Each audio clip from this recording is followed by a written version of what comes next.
Our primary identity is the main thing that defines us and gives us a sense of self-worth. How do you introduce yourself to other people? What is your primary identity? Some people, introduce themselves by their occupation. I'm a professor, or I'm a Drexel student. I'm a medical student or medical doctor. Some people introduce their family. I'm a son of Mr. James Rowe, some daughter of Mr. James Rowe. I'm sorry, things like that. Some people go by like their nationality. I'm a Korean. I'm a Korean American. Things like that. What about you? How do you introduce yourself to other people? John, the author of today's passage, introduced himself as the one Jesus loved, the disciple Jesus loved in his gospel, John's gospel, of course. His primary identity was a beloved child of God. He also wanted his fellow Christians to have the same identity. John declared in the last passage, "See what great love the Father has lavished on us, that we should be called children of God." And that's what we are. And that's what we are. We are God's beloved children. There is no other identity more important than this. I am a child of God.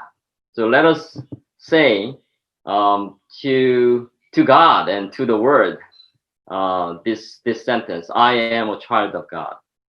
Okay, let's go. I am a child of God. Did you all say it?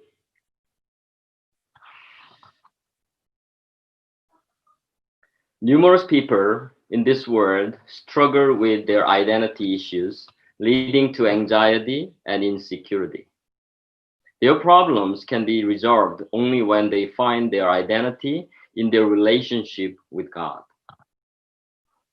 Our Father in heaven, is a love-sick Father. He waits until his lost child returns to him, and when the child returns, he rejoices like crazy. Henry Nouwen said, God rejoices, not because the problems of the world have been resolved, not because all human pain and suffering have come to an end, nor because thousands of people have been converted and now are praising him for his goodness. No, God rejoices because one of his children who was lost has been found. A pastor was battling with his teenage daughter. He knew she was using birth control, and several nights she had not bothered to come home at all. The parents had tried various forms of punishment to no avail. The daughter lied to them and found a way to turn the table on them. It's all your fault. You have been so strict with me. The pastor father shared with his friend, I remember standing before the glass window in my living room, staring out in the darkness, waiting for my daughter to come home. I felt such rage. I wanted to be like the father in the prodigal son story, and yet I was furious with my daughter for the ways she would manipulate us and twist the knife to hurt us. And of course, she was hurting herself more than anyone. I understood then the passages in the prophets expressing God's anger. The people knew how to wound him, and God cried out in pain.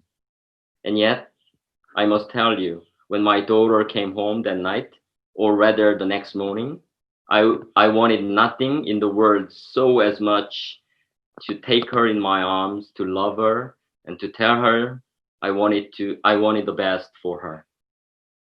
I was a helpless, love-sick father. Our Father God is a love-sick Father. He is waiting for us to return home to Him. When we experience this love of God, it changes everything. It changes how we view ourselves. It gives us a clear reason and purpose of life. It also changes our relationship with other people. When we experience the love of God and realize that we are God's beloved children, we can love others with His love. God's love changes us to be loving, and the world can see that we are Jesus' true disciples. So come home. Your Father God is waiting for you.